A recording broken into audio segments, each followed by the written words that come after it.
Good evening, everyone, and welcome to the Maison Francaise. My name is Pierre.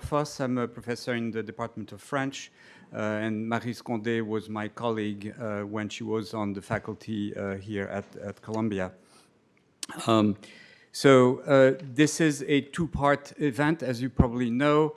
There will be another event tomorrow evening here at the Maison Francaise at 6 p.m. And so I have the honor of introducing tonight's speakers. So it is fitting that this event should take place at the Maison Francaise because Maryse Condé spoke so many times in this room, and even more often she organized events where she let others speak. So tonight's speakers are Richard Philcox and Kaiama Glover. Richard Philcox is Maryse's translator, and he was Maryse's husband. And the only thing I will say is I had the honor of attending Maryse Condé's funeral in Paris last April. It was in the church of Saint-Germain-des-Prés. And at the end of the ceremony, I went with many others to pay my respects, and the coffin was there. And I took a glance at what was written on the coffin, and it did not read Maryse Condé, it read Maryse Philcox, 1934-2024. Yes, Maryse Philcox did Maryse Condé.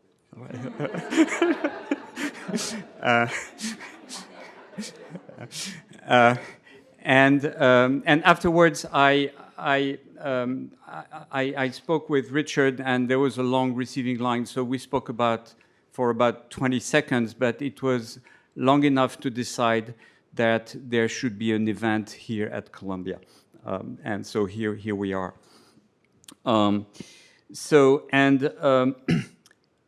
Kaiama Glover was a graduate student here in the French department. She wrote her dissertation with Maryse Condé, and she went on to a brilliant career, first at Barnard College and now at Yale on a joint appointment between French and African American studies.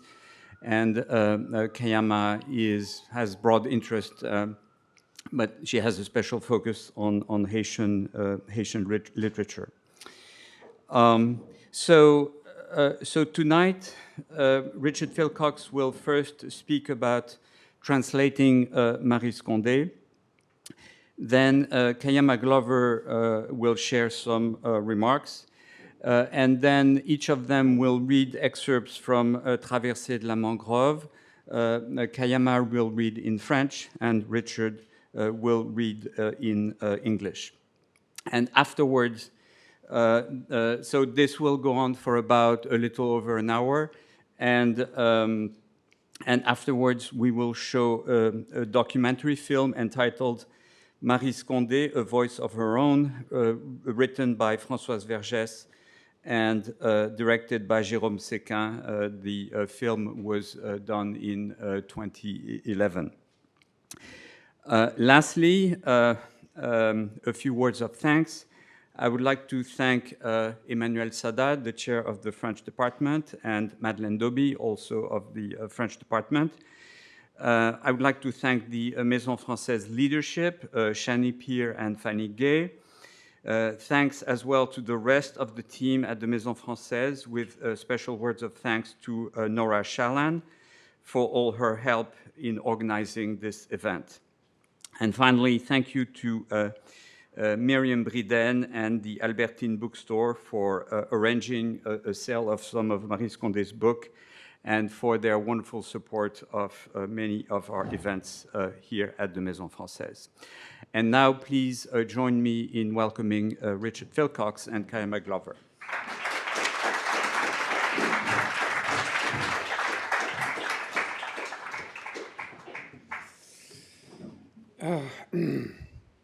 So many familiar faces. Well, here I am Today at Columbia, on my own, someone's missing, someone to keep me company. Before it was Maryse who always spoke. She knew how to speak in public and charm an audience. Now I have to emerge from the shadow and talk about translation. A translator doesn't like improvising in public and having to write his own text because he already has a text. The plot is right there in front of him. The characters have already been described. All he has to do is sit down and translate. To translate Maryse Condé as her husband is a challenge. To translate Maryse Condé as a man is a challenge. To translate Maryse Condé as a white man is a challenge. To translate Maryse Condé as an Englishman is a challenge. To translate Maryse Condé in Maryse Condé, good luck. In all humility, I'm going to endeavor to find out how the year, the age, the place, the education, and the environment influence both the writer and the translator. The author is governed by history, culture, usage, literary translation, and politics, just like the translator. What effect has a translation on an Anglo-American reader? Is he hearing the author's voice or the voice of the translator? Does a translation have to be read as if it was written in the original language? How can a translation have the equivalent effect on a reader?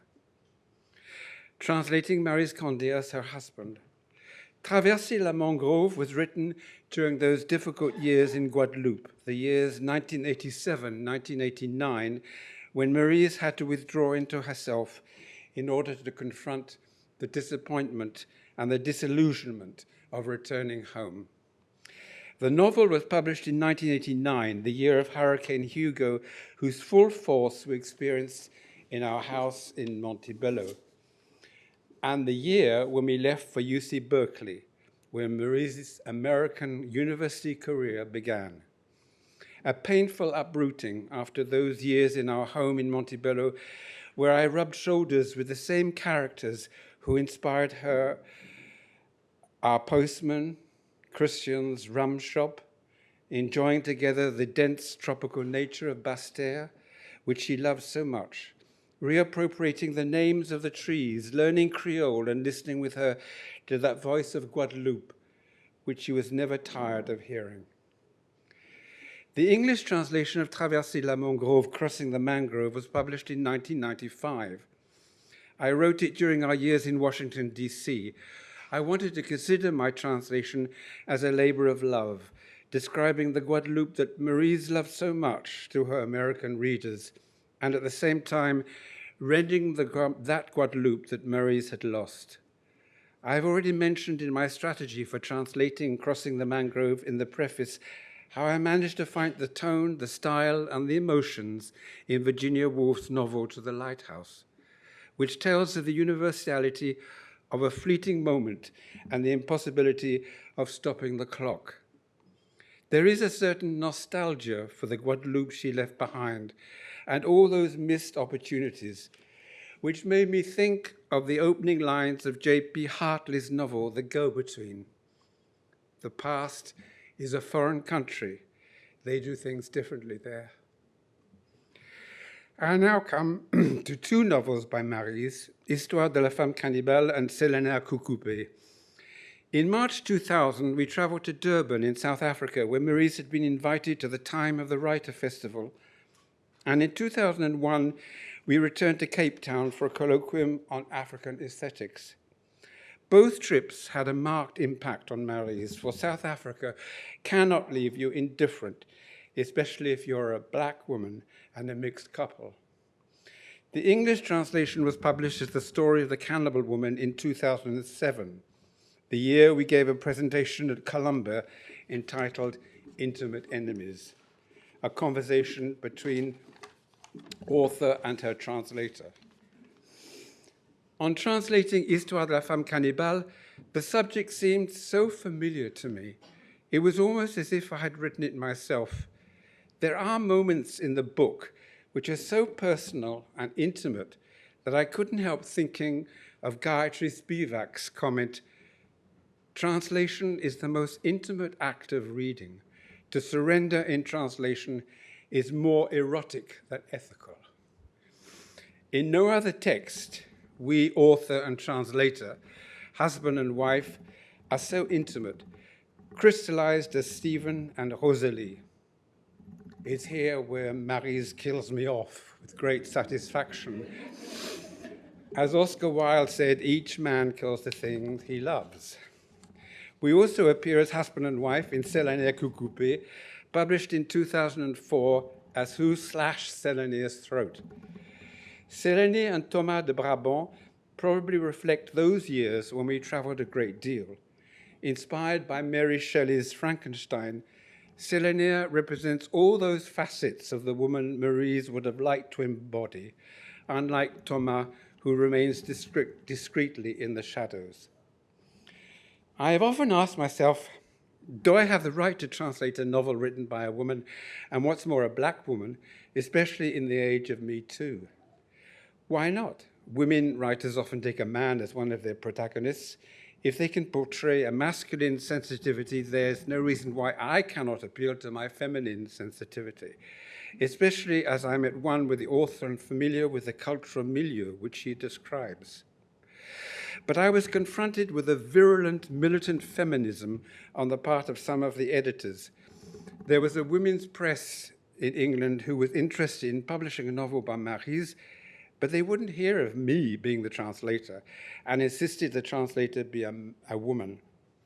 That was how I failed to win the contract for translating Segu, since the editor at Ballantine thought that as Maryse's husband, I would play too big a role in Maryse's literary career. The translation finally went to Barbara Bray, Margaret Duras's translator, who had little knowledge of West Africa and its cultural traditions. Saris aren't worn by Malian women, and they don't carry canaries on their heads. On translating I, Tituba, Black Witch of Salem, as a white male, it has been pointed out to me that in this novel, Barbados is feminine in French. Island is feminine, the sea is feminine, and the English translation loses the femininity of these words. In fact, even Maryse found a more masculine voice in the English translation. Et puis, il y a mon île, je me confonds avec elle, Tituba says, and then there was my island. We have become one and the same. The French is certainly more feminine than the English, but is that due to me as a male translator or simply the English language? Maryse wrote Moi Tituba Sorcier Noir de Salem in 1985-1986 during her year teaching at Occidental College in Los Angeles, where she became fully conscious of the perfidious impact of racism. It's an American story, the story of the witches of Salem, hence its enormous success in the US. In our Anglo-American world, the story counts more than the style, so beloved of the French. Hence the name of storyteller that the American press gave Maryse.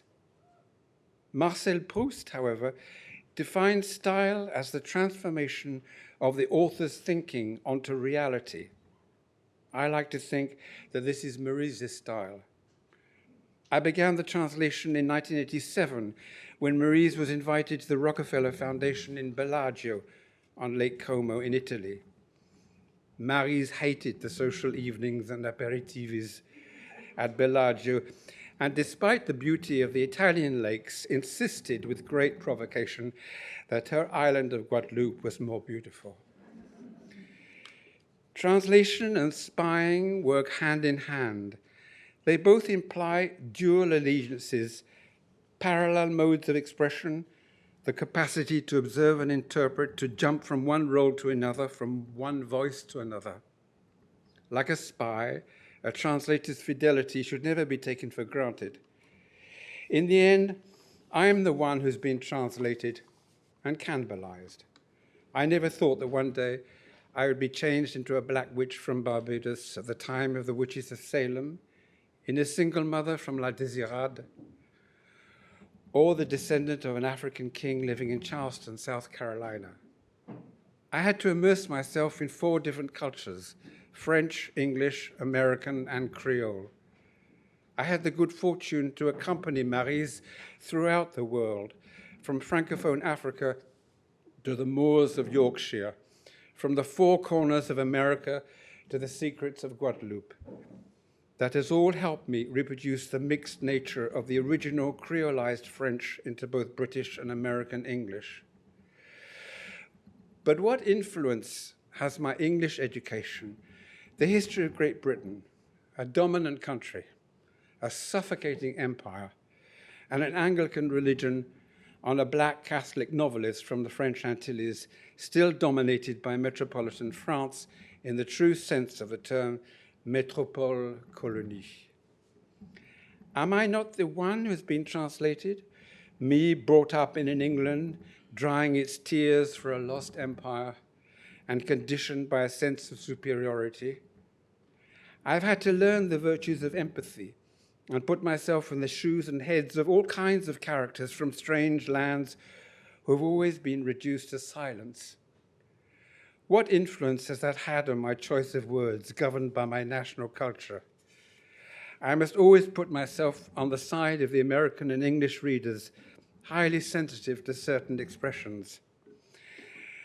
And the worst of these is the word nègre in French, a real headache for the translator, the dreaded N word for the Americans. The historical term accepted by everyone at the time was Negro. The standard insult was, well, you know, I've been told to shut up. But the Francophone Caribbean islands, as well as Black Americans, use the same word as a term of affection, or simply meaning man. Mon nègre, as some of Maryse's female characters call their man. In the distant past, at the very start of the Atlantic slave trade, the word nègre simply meant slave. And we know how Aimé Césaire reappropriated the word and used it as a miraculous weapon. Another example of how the mind of the translator works unconsciously is illustrated by my translation in Aitituba of the sentence, La Déveine, c'est la sœur jumelle du nègre. Misfortune, as you know, is our constant companion. The word nègre is quite simply eliminated, out of modesty, education, or unwittingly. Translating Maryse as an Englishman, La Migration des Cœurs, translated into English as Windward Heights, here is the perfect cannibalization of one of our classics in English literature, Wuthering Heights by Emily Bronte. Maryse loved English literature, especially Thomas Hardy and the Bronte sisters. In my translation, Windward Heights, I wanted to echo the original title in English and place the novel in the geographical region of the Caribbean.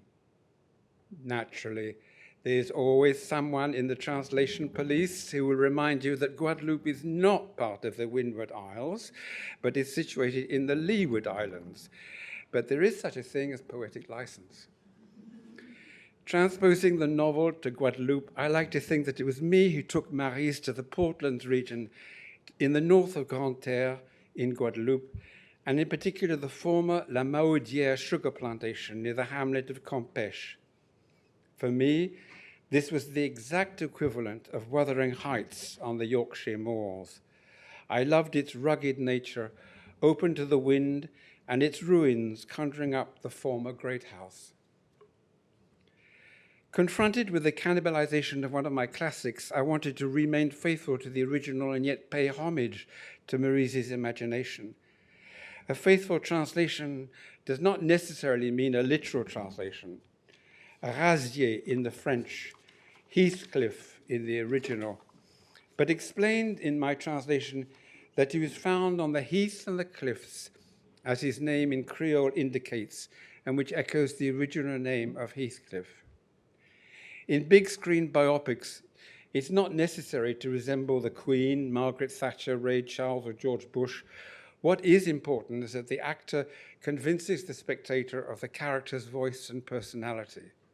The same goes for translation. We're not looking for a literal word-for-word translation, but a voice, a music, and a spirit that convinces the reader of the original author's talent.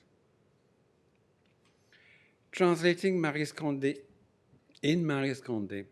I write neither in French nor in Creole, I write in Maryse Condé. Here are the words everyone knows and which was one of her favorite expressions. But how do you translate in Maryse Condé? How do you render her voice in English?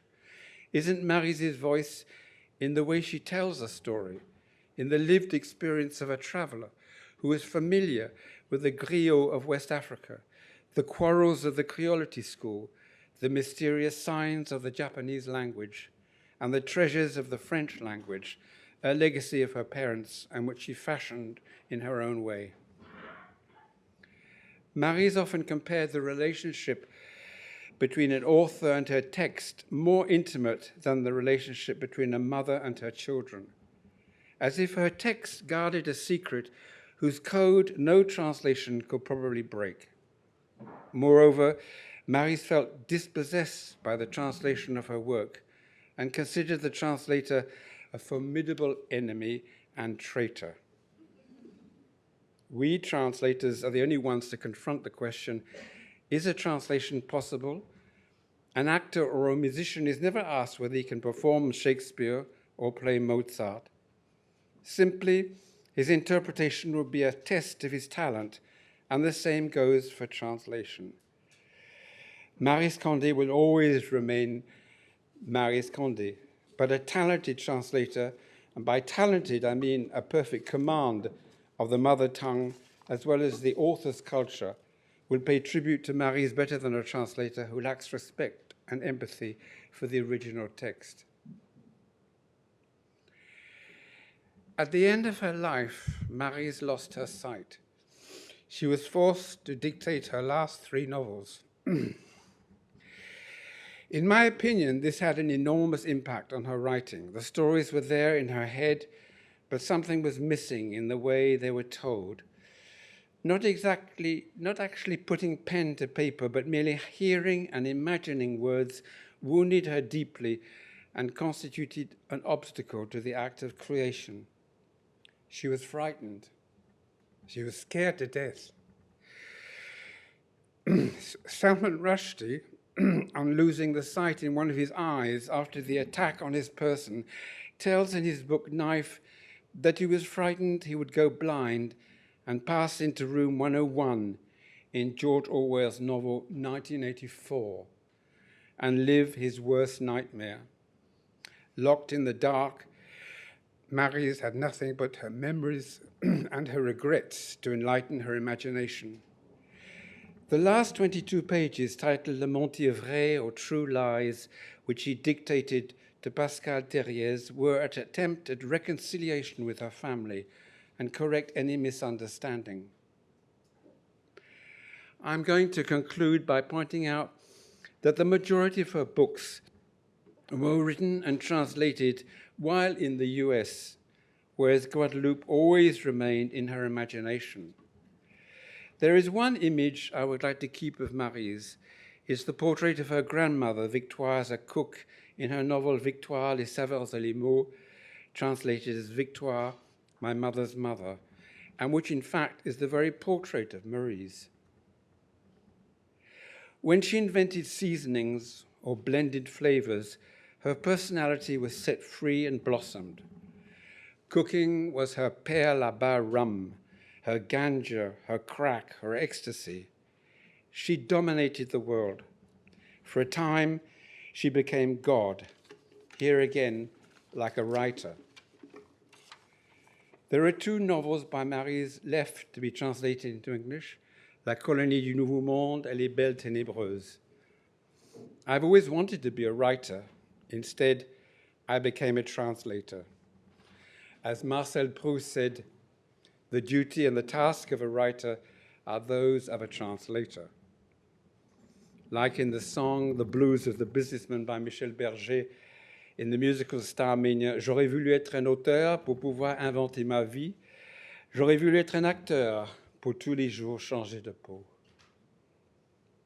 Sometimes I can't help comparing myself to Vera Nabokov, Sophia Tolstoy, or Frida Lawrence, whose husbands would have been unable to function without them. Like many unsung literary wives, I provided secretarial support such as answering email, handling business correspondence, approving contracts and book covers, while running a household and nursing her medically. Finally, as translator and widower of Maryse Condé, the writer, and of Maryse Philcox, my wife, I will conclude with a quote from Samuel Beckett's novel, The Unnameable. You must go on. I can't go on. I'll go on.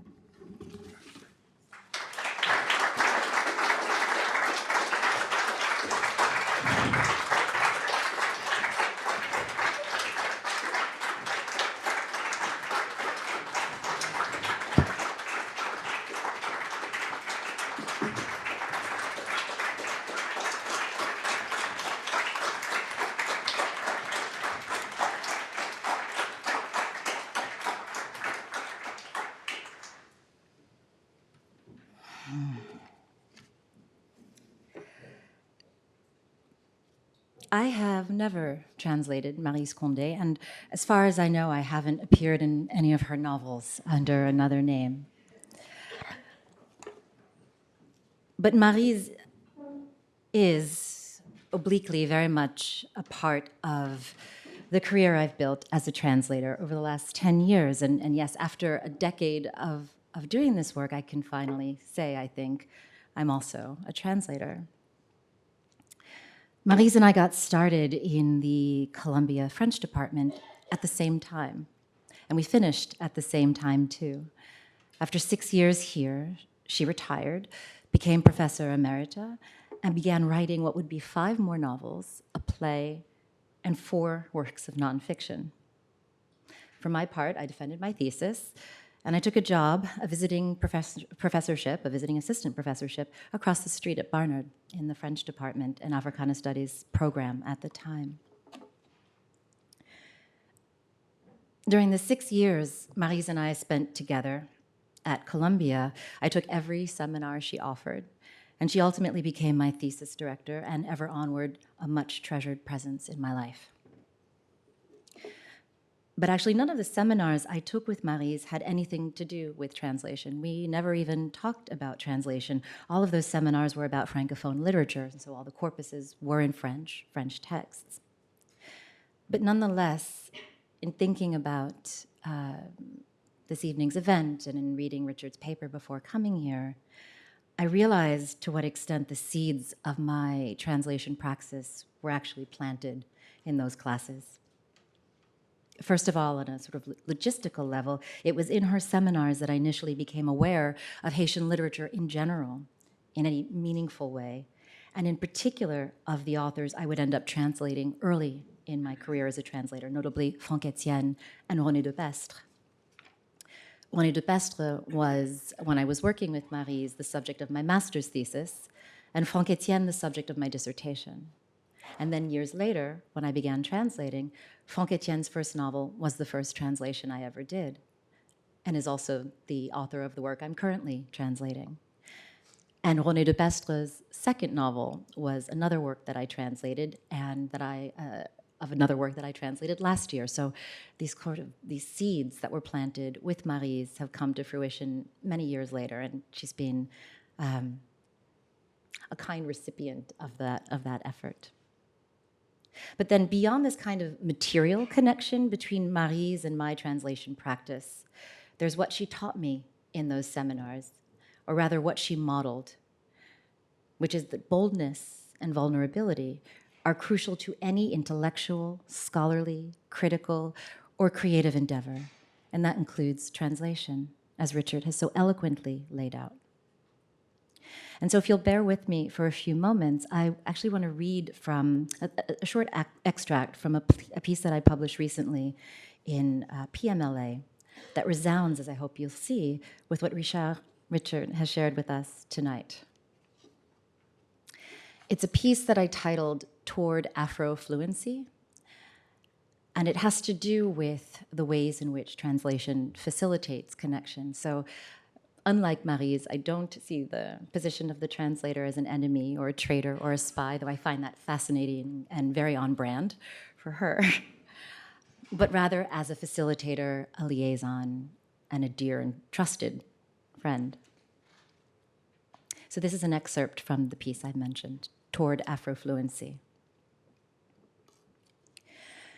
My experience of translation has been, for the most part, unburdened, by which I mean translating has not been my principal professional occupation, nor has it been my field of study.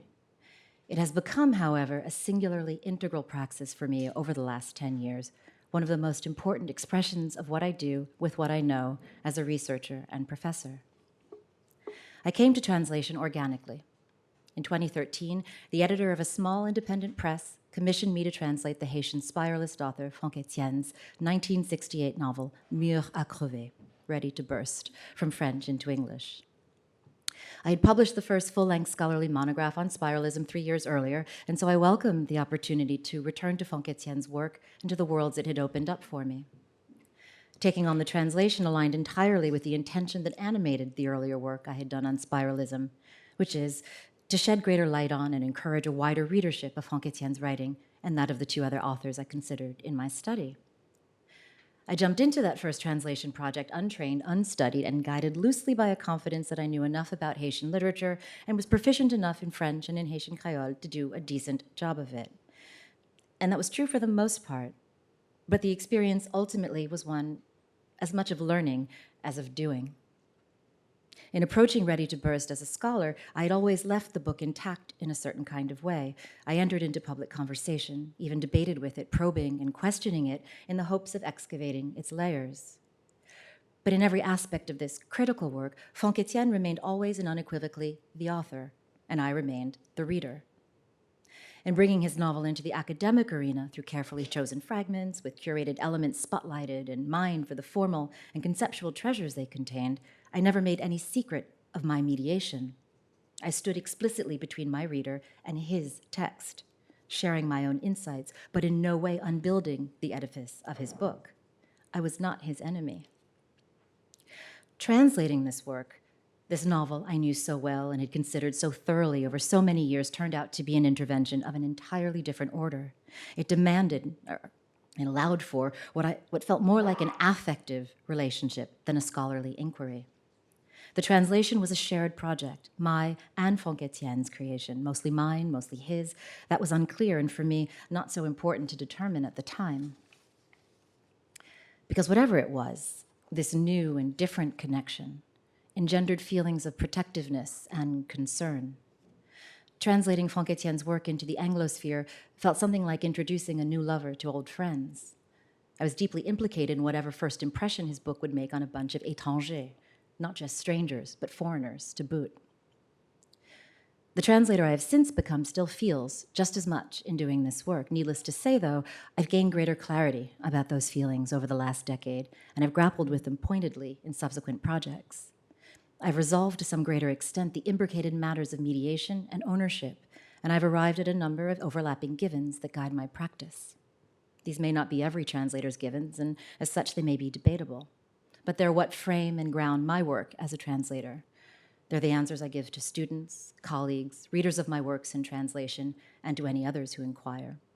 They reflect my boldness, my vulnerability as well. Given number one, Blackness matters. Not in the biological sense, clearly, but as a concept and a construct that is an inevitable condition of social being. Blackness matters everywhere and to everyone and in all languages. How can I make such a sweeping claim without falling into the dangerous trap of ethnocentrism, without failing to recognize what translator Yasmin Seal has called, quote, the virtue of particularity or placeness? I suppose I can do so by embracing the fact that no matter how much or how little or how specifically Blackness matters in any particular global context, it always matters somehow in the Anglosphere, in American English, my mother tongue and target language, the audience for whom my work as a translator is destined. That Blackness matters fundamentally is a trickier assertion, though, than it might at first seem. When it comes to works written by racialized authors, the racial identity of their translators comes into play in myriad ways, some troublingly unnuanced, even ham-fisted. I'm referring to the elephant in the room. Does a Black authored text functionally or ethically require a Black translator? The short answer is no. Blackness matters, but it isn't everything. It certainly isn't enough. There may be value in the shared experience of racialized existence and identification, but sharing a quote-unquote race with the author of a text does not, in and of itself, make a translator more competent to render that text in a target language. No more so than mere proficiency in a source language suffices to make a good translator. Taxonomy be damned, that elephant is a red herring. Inasmuch as it leads away from one of the most crucial contributions of translation in the context of Black literature, namely, to attest to the diversity, instability, contingency, and idiosyncrasy of Black identity across the globe, a diversity that requires translation by whosoever is willing and capable. Of course, willing is one thing, but to be truly capable of translating a Black authored work of literature is another. Once we've dispatched with any presumption of exclusively race-based legitimacy, we can think about adjacency as in fact more useful to translation than is identification. Our value as translators inheres in our in-between position, our situation in the space that at once separates and connects the first-hand expression that is the author's original text and a third-party consumer of that text. Our intercession smooths out some of the rough edges of the encounter between two language worlds. Our contribution and our talent are a matter of the intimacies we let flow through us. These intimacies might be accessed in part through common racial identification, but in the end, they require some distance, some open, unresolved space for curiosity and study, investment and intention, affection. The protectiveness and concern I felt during the experience of rendering my very first translation are feelings I articulate now as responsibility, accountability. And so where I wanted, this was the piece that I'd already written, but where I wanted to bring us to here and thinking about what Richard has shared with us about the intimacy, the responsibility, the protectiveness, the care, and the experiences that flow through him in his relationship to Maryse Condé, is to think about the sort of constellation of word concepts that we've brought to you together. Boldness, vulnerability, intimacy, accountability. This is where Richard and I align in our work as translators. And then, of course, because Maryse, there is too, and always, love.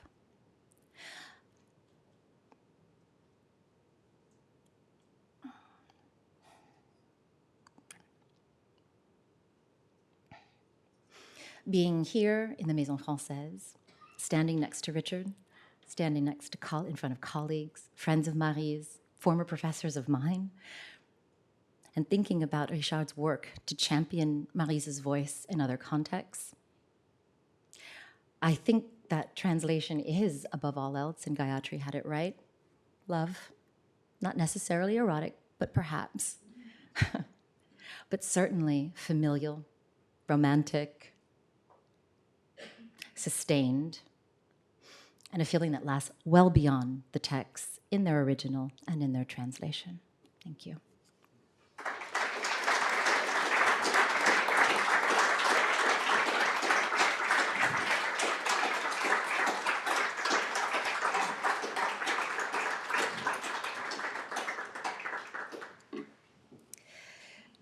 So this evening we're missing Maryse. We are missing Maryse, and we are also missing her voice. We will attempt to take steps towards that voice by reading from her work.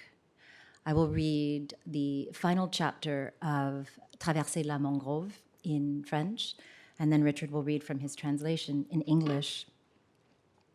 Richard chose both the text we'll read from and the selection for reasons that are personal, intimate, and I think resound with what we've been talking about thus far this evening. Notably, Maryse's, can I say fraught relationship with Guadeloupe? Nah. Yes. Yeah, to say the least. Love, hate, love relationship. You get the point.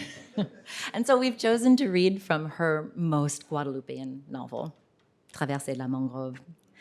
And we'll read the concluding chapter, which is spoken in the first-person voice of one of the key characters, Xantippe, who scholars and others might argue represents Guadeloupe to some extent in the novel and therefore expresses some of that complexity in Maryse's own relationship to her island.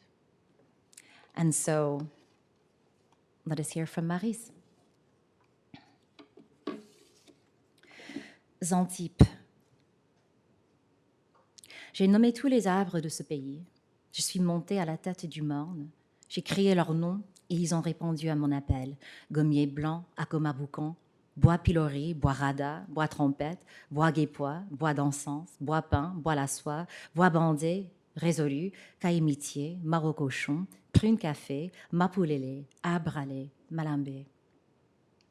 Les arbres sont nos seuls amis. Depuis l'Afrique, ils soignent nos cœurs et nos âmes. Leur odeur est magie, vertu du grand temps reconquis. Quand j'étais petit, ma maman me couchait sous l'ombrage de leurs feuilles et le soleil jouait à cache-cache au-dessus de ma figure. Quand je suis devenue Negmoiron, leur tronc me barrait. C'est moi aussi qui ai nommé les lianes. Ciguine rouge, ciguine grand bois, jasmin bois, liane à chic, liane à barrique, liane blanche des hauts. Les liens aussi sont des amis depuis le temps longtemps. Elles amarrent corps à corps, igname à igname. J'ai nommé les ravines, sexes grands ouverts, dans le fin fond de la terre. J'ai nommé les roches au fond de l'eau et les poissons, gris comme les roches. En un mot, j'ai nommé ce pays. Il est sorti de mes reins dans une giclée de foutre. Longtemps, j'ai vécu ma vie au creux des ananas-bois, remplissant mon ventre de la sève des arbres. Parfois, j'étais fatiguée de planer sur ces perchoirs et je descendais dans les savanes parmi les canins en fleurs. Je donnais mon dos aux auteurs et je poussais vers la mer, recherchant les côtes basses, vaseuses, que ronge l'eau braque des cul-de-sac marins. Je n'aimais que le sable noir, noir comme ma peau et le deuil de mon cœur. Dans le temps d'autrefois, j'ai vécu avec gracieuse, négresse noire, canne Congo juteuse, malavoie à écorce brodée. Tu fondais sous le palais de ma bouche. Un jour, je lavais mes hardes à la rivière quand elle est venue devant moi, un trait en équilibre sur la tête. Elle a eu un rire de gorge et m'a dit « Est-ce que c'est un travail pour un homme, celui que tu fais là ?» J'ai répondu « Effectivement, non, mais je n'ai pas de femme. Veux-tu être celle-là ?» Elle a ri aux éclats pour saluer la vie qui s'annonçait. Combien d'années passèrent les unes derrière les autres, poussant devant elle leurs 12 mois. La journée, je plantais comme avant moi mon père et mon grand-père, et la terre me donnait tous les trésors de son ventre. Le soir, je me couchais sur l'oreiller de sa tendescente gracieuse, je me noyais dans l'eau salée de ses cuisses, et nos enfants naissaient, parfois par deux à la fois, solides et parés pour demain. Mais le bonheur n'est jamais qu'une parenthèse dans l'océan sans mesure du malheur. Un matin, je m'éveillais dans la clameur des porcs qu'on égorge. C'était le jour de Noël et les bouchers assassins essuyaient leurs mains rouges aux feuilles de bois d'Inde. Les femmes lavaient les boyaux à la rivière. J'en avais le cœur retourné et, pour ne pas voir ce spectacle, je pris ma serfouette et descendis dans la savane tandis que Gracieuse se moquait. « Es-tu bête ? Est-ce que ce n'est pas ainsi que nos parents ont toujours fêté Noël ? Préfères-tu les dindes surgelées dans les magasins ?» Je ne répondis rien. Sur le coup de 3 heures, l'odeur de la fumée remplit mes narines. En même temps, un bruit sourd s'élevait pareil à celui que fait la ravine quand elle découche son lit en saison d'hivernage. Je relevai la tête, essuyant la sueur de mon front, et je vis flamber le morne. Le temps de réaliser, de jeter mes outils et de courir de toute vitesse à mes 2 jambes, ma case flambait et tout mon bel avoir était réduit en cendres. Les gendarmes métro firent ce qu'ils avaient à faire. Ils posèrent des questions. Comme ils avaient trouvé dans les parages un bidon de kérosène, ils en conclurent que j'avais des ennemis. D'après eux, tout le village m'a haïssé pour ma trop grande réussite et mon trop grand bonheur. Depuis ce jour, j'ai traîné mon corps sur les chemins défoncés de l'existence. J'ai vu ce pays changer. J'ai vu les Blancs s'enfuir en grand désordre dans les tourbillons de fumée des plantations. J'ai vu les nègres en joie donner d'eau à la grattelle de la canne et se presser dans les chemins menant aux villes. Les femmes les regarder partir, essuyant l'eau de leurs yeux et berçant les bâtards, sachant quand même dans le secret de leur cœur que cette liesse ne durerait pas et que, sous peu, la misère les ramènerait au bercail. J'ai vu s'ouvrir les écoles et, n'en croyant pas mes oreilles, j'ai entendu les enfants chantonner « Nos ancêtres, les Gaulois ». J'ai vu arriver la lumière et les poteaux électriques, les routes goudronnées, le béton, les voitures roulant sur 4 roues. À la pointe, les golomines mouraient de soif au fond des dallots, tandis que le cœur des hommes devenait de plus en plus dur et mauvais, tout occupé des postes de radio et de télévision en couleur. Quand je m'approchais des villages habités, les hommes prenaient des roches dans leurs mains pour me chasser et les femmes me criaient comme à un chien « Mâche, mâche !» Alors je ne circulais plus qu'à la faveur de la nuit, quand la lune me signifiait que la voie était libre. Année après année, j'ai vu les bananiers partir à l'assaut des immortels. Les tracteurs remplaçaient les machettes et les gaillacs tombaient raides sur la pelade de la terre. Où me cacher? Où me cacher? Je courais tout partout et le soleil blessait mes yeux. Un jour, j'ai débouché d'un chemin et des arbres m'ont hélé pour me donner de l'ombrage. J'ai obéi et je me suis rencognée dans la touffeur retrouvée de leurs aisselles. Je me suis garottée avec les lianes. J'ai suffoqué de bonheur.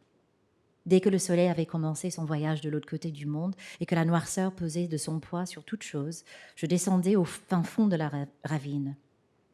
Cachée sous les groches, je devenais cheval à diable pour écouter la chanson de l'eau. Rivière au sel, j'ai nommé ce lieu. Je connais toute son histoire. C'est sur les racines en béquilles de ces mapoules ailées que la flaque de mon sang a séché. Car un crime s'est commis ici même, dans le temps très ancien.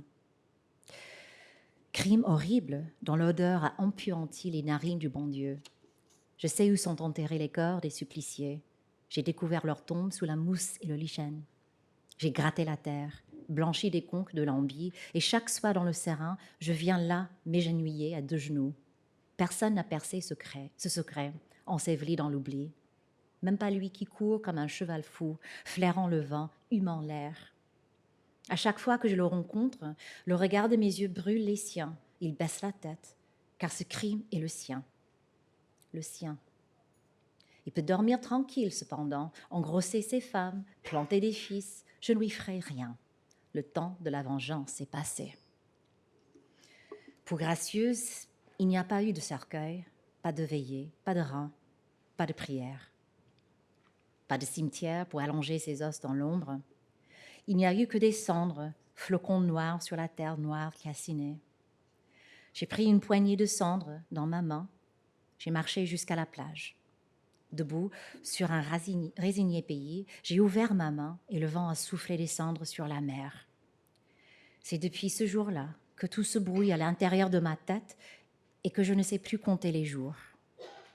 Rappelle-toi, mon amour sans sépulture, quand nous dérivions étales sur l'écume du plaisir. Fin.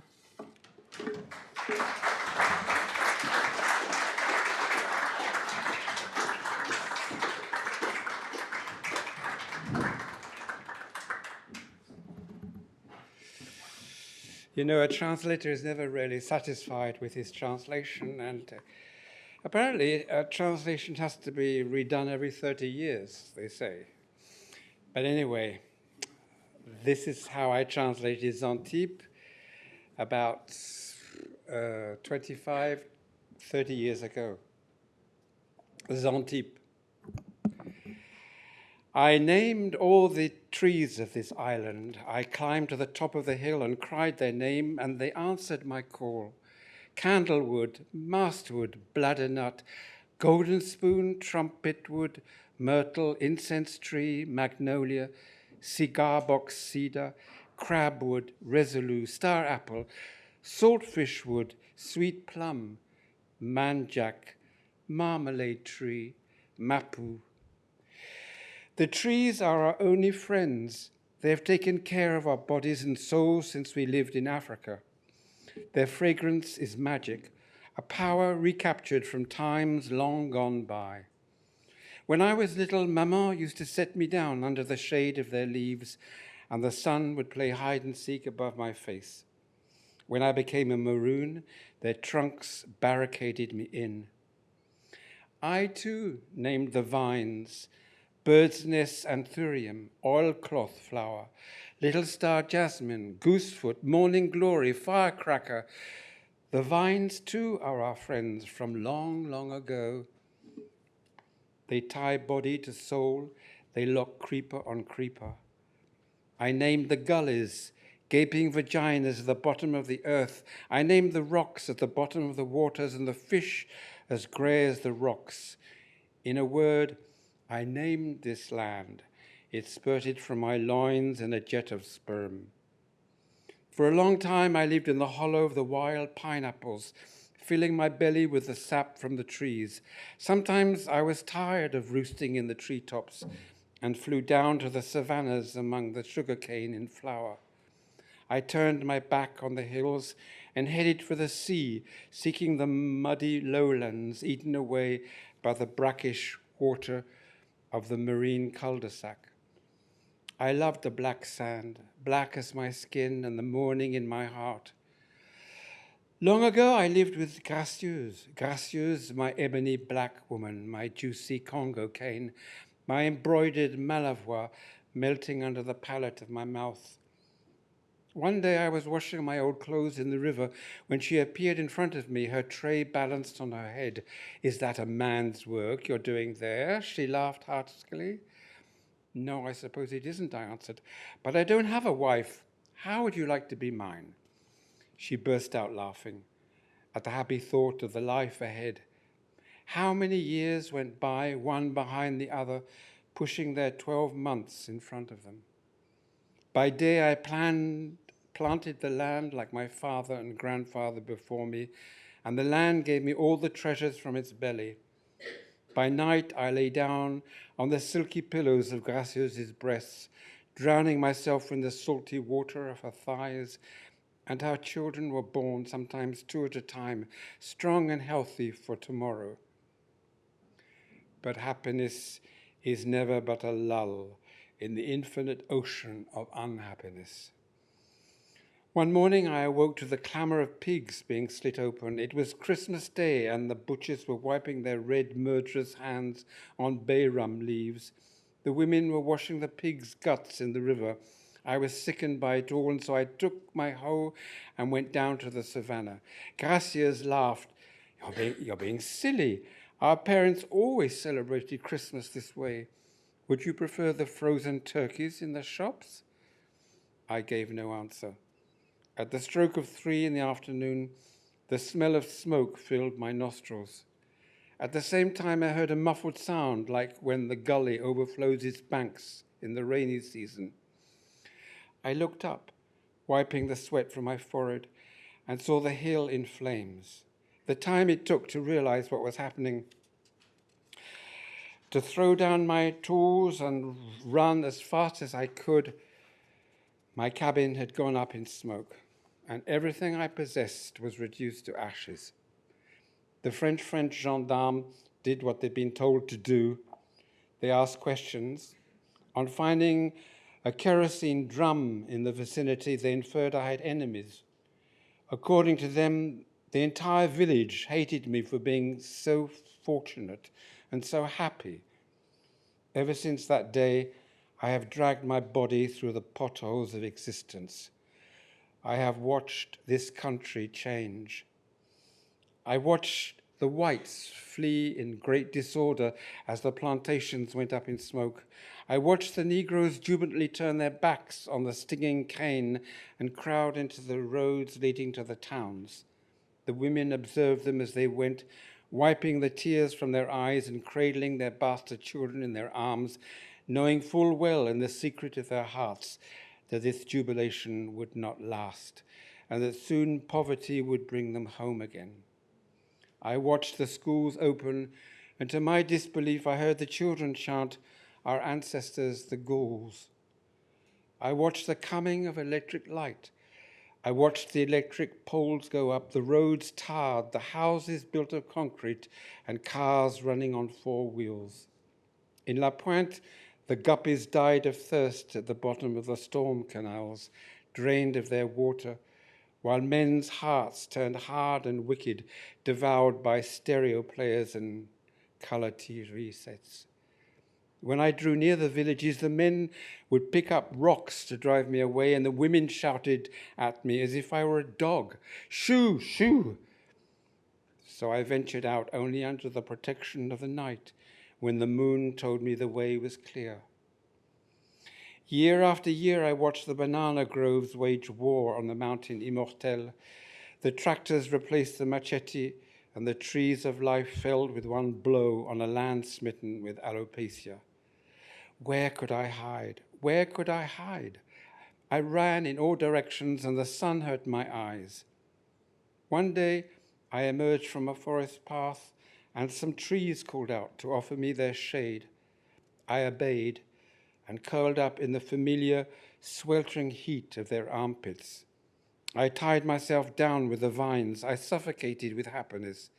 As soon as the sun had started its journey to the other side of the world and darkness pressed down on everything, I descended to the bottom of the gully. Hidden under the rocks, I turned into a devil's darning needle to listen to the song of the water. Rivière au Sel, I named this place. I know its entire history. It was on the buttress roots of its manjack trees that the pool of my blood dried. For a crime was committed here on this very spot a long, long time ago. A horrible crime whose pestilential smell stank in the nostrils of the good Lord. I know where the tortured bodies are buried. I discovered their graves under the moss and lichen. I scratched the earth and whitewashed the conch shells, and every evening at dusk I come here to kneel on my 2 knees. Nobody has pierced this secret, buried and forgotten. Not even he who runs like a crazed horse, sniffing at the wind and snorting at the air. Every time I meet him, my eyes burn into his, and he lowers his head, for this is his crime, his. He can sleep peacefully, though, get his women pregnant, sow his wild oats. I won't touch him. The time for revenge is over. For Gracieuse, there was no coffin, no wake, no rum, no prayers, no cemetery to lay down her bones in the shade. There were only ashes, black flakes on the charred black earth. I picked up a handful of cinders. I walked to the beach.